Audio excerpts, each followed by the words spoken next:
On a tous dans la tête une chanson, un air de musique, qu'on aime à se rappeler quand on est heureux, mais peut-être aussi et surtout quand ça va mal.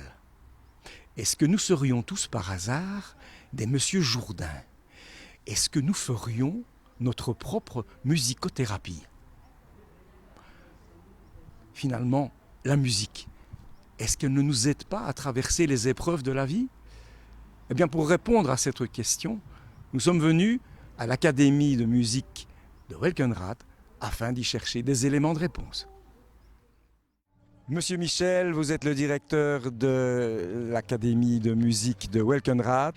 Merci de nous recevoir aujourd'hui chez vous. Dites-moi, vous avez, je pense, une des plus grosses académies de musique de la province de Liège.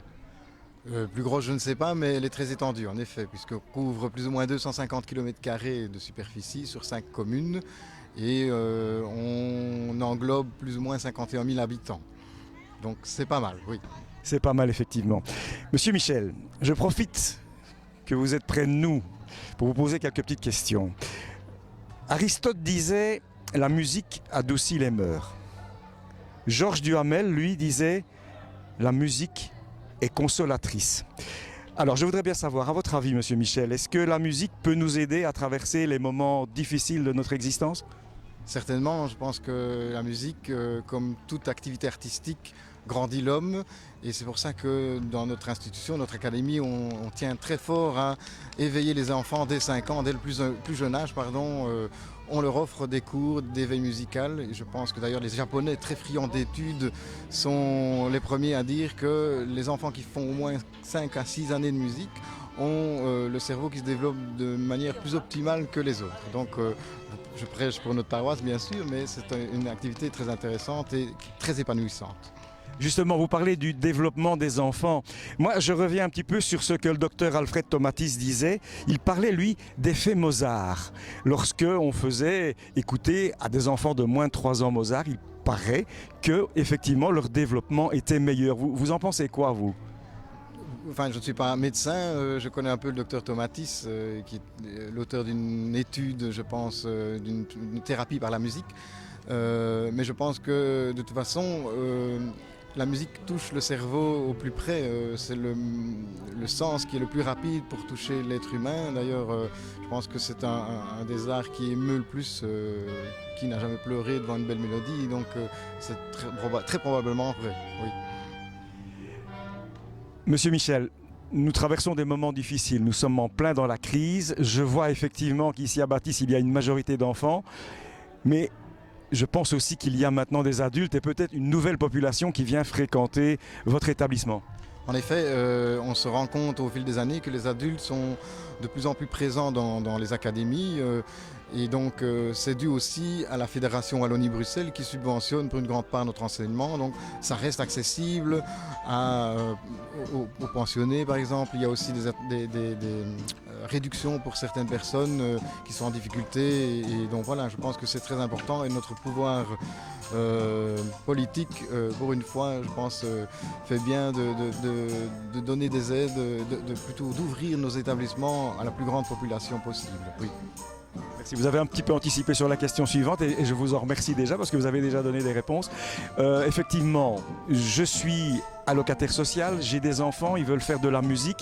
Est-ce qu'ils vont avoir les mêmes chances que les autres? Est-ce qu'il va y avoir un tarif préférentiel? Est-ce qu'il va y avoir un système de prêt qui peut-être est là pour aussi pour aider d'autres personnes? Parce que c'est vrai qu'un enfant peut-être fait un caprice à un moment donné, veut jouer de la trompette et puis finalement on s'aperçoit qu'il s'est trompé, c'était un rêve d'enfant et rien d'autre. Il y a tout ça chez vous? Oui, bien sûr, une grande partie des instruments, mais bien sûr pas les pianos, parce que vous imaginez la location c'est un peu compliqué, mais les violons, les saxophones, clarinettes, flûtes, etc., tous ces instruments-là sont disponibles en location chez nous pour les enfants qui désirent s'essayer. Et c'est très très démocratique, ça va de 25 à 40, 50 euros par an, donc voilà, on leur donne cette possibilité de pouvoir essayer l'instrument et de le louer, enfin de ne pas en acheter un et de devoir le revendre ou de le garder sur le dos aussi si l'enfant abandonne, bien sûr.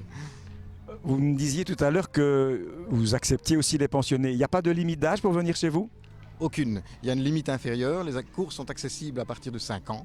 Ça, c'est le décret qui nous l'impose, mais il n'y a pas de limite d'âge. D'ailleurs, il y a des cours spécialisés pour les adultes, des filières vraiment où les programmes, où la pédagogie est adaptée pour les adultes chez nous. Voilà. Dites-moi, si on est vraiment nul en musique, si vraiment on n'a aucun acquis, on peut quand même venir? Bien sûr, il n'y a pas seulement la musique, il faut savoir que nous organisons aussi 2 autres domaines que sont la danse et les arts de la parole. Donc si vous êtes vraiment très nul en musique, peut-être qu'en théâtre vous serez très bon, par exemple. Mais je pense que même si on est très nul, tout s'apprend, il faudra peut-être plus de temps et en persévérant, souvent on arrive tout de même à quelque chose. Bien. Voilà. Monsieur Michel, merci beaucoup et que tout se passe bien ici et dans les autres académies. Je vous en prie, merci beaucoup, bonne journée, à bientôt. Hélène Lambeau, Denis Kreuzmans, tous les deux professeurs de violon, bonjour. Bonjour. Voilà, je voulais vous poser une petite question, et ça vous arrive à mon avis tout le temps, tous les jours. Il y a des parents qui courent derrière vous et qui disent « Madame, monsieur, mon enfant veut faire de la musique ». Qu'est-ce que vous leur dites à ce moment-là? Bien d'abord, il faut absolument qu'ils aient plus ou moins une idée de l'instrument qu'ils veulent choisir. Et chaque fois, je leur dis, on ne peut vraiment pas obliger un enfant à prendre tel ou tel instrument, il faut vraiment que ça vienne de lui. Et souvent, je dis, regarde à la télé ou va voir à l'orchestre ce qui te plaît le mieux. Et de là, dis-moi si tu veux frotter, si tu veux taper, si tu veux souffler. Et puis là, ils essayent. Voilà, tout à fait, je crois qu'Hélène a raison. Le principal, c'est de beaucoup aller au concert. Parce que finalement, c'est comme ça que leur vient leur vie. Et puis, voilà, peut-être d'essayer un petit peu. C'est pour ça qu'on fait ce genre d'événements comme les portes ouvertes. C'est pour laisser à chacun l'occasion d'essayer les instruments. Et voilà, il faut que chacun trouve son instrument. Et surtout, ne pas hésiter, quand on ne se sent pas bien dans un instrument, à changer. Parce que souvent, les enfants arrêtent la musique parce qu'ils ne se sentent peut-être pas bien avec un professeur ou avec un instrument. Et c'est tellement dommage parce que bon, c'est une richesse pour toute leur vie, quel que soit l'instrument. Et si c'est un adulte qui vous pose la question? En général, l'adulte, c'est 10 fois plus ce qu'il veut faire qu'un enfant. Et un adulte, c'est pareil. D'abord, suivre un petit peu ses compétences. C'est les mêmes goûts. Pour moi, c'est exactement la même démarche, mais il sait plus où il va que l'enfant. Vous êtes d'accord? Tout à fait, et je dirais même que surtout je l'encourage parce que souvent les adultes ont tendance à dire oui mais ça va être trop difficile ou ceci, cela, et je leur dis non, il n'y a pas d'âge pour commencer un instrument. Très bien. Je voudrais vous donner une lecture d'une petite phrase que j'ai vue dans un journal qui parlait du développement de l'enfant. Vous me direz si vous êtes aussi d'accord. La musique est un outil merveilleux, ça, indiscutablement. Mais pour le développement de l'enfant, ça reste un outil merveilleux, pour autant que la musique demeure un moment privilégié de plaisir et de bien-être. Oui, on est tout à fait d'accord, il faut que ça reste un plaisir, mais bon, on est bien aussi conscient du travail que ça demande.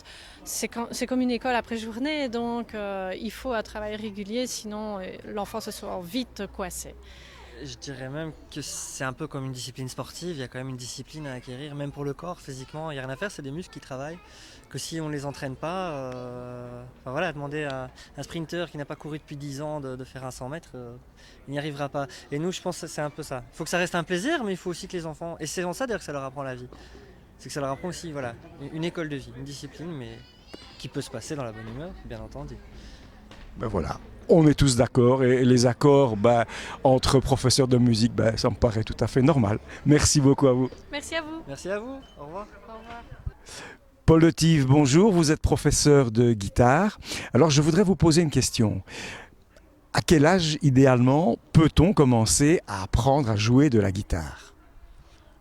Je pense que ça dépend des cultures. Dans certaines régions où la guitare est pratiquée, dans certaines régions d'Espagne, on peut commencer même sans solfège, 4-5 ans, ça dépend. Maintenant, nous, à l'académie, on est tenu par d'autres paramètres, je veux dire communautaires, où on commence en général vers 7 ans, 8 ans l'instrument.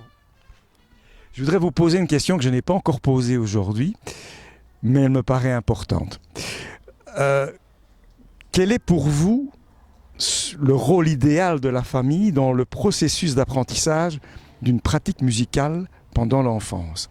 Autrement dit, comment devraient idéalement se comporter les parents vis-à-vis des enfants qui apprennent la musique ?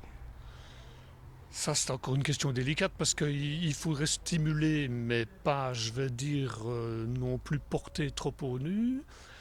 Il faut être équilibré dans le sens où on ne peut pas non plus demander à un enfant 1 heure de pratique à un âge où il ne saurait pas tenir. Donc il y a une guidance, il y a un réconfort, il y a le fait d'aimer aussi peut-être la musique, c'est important de pouvoir mieux guider à ce moment-là.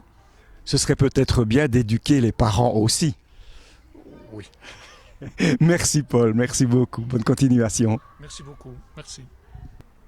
Voilà, vous savez maintenant que si vous avez envie de vous essayer à la musique, eh bien quel que soit votre âge, les portes des académies de musique vous sont grandes ouvertes, à vous, mais aussi à vos enfants. Il vous suffit de regarder sur Internet et vous trouverez l'académie de musique la plus proche de chez vous. La musique, ce n'est que du bonheur. Le bonheur que vous recevez en jouant, en chantant, et celui que vous donnez à ceux qui vous écoutent.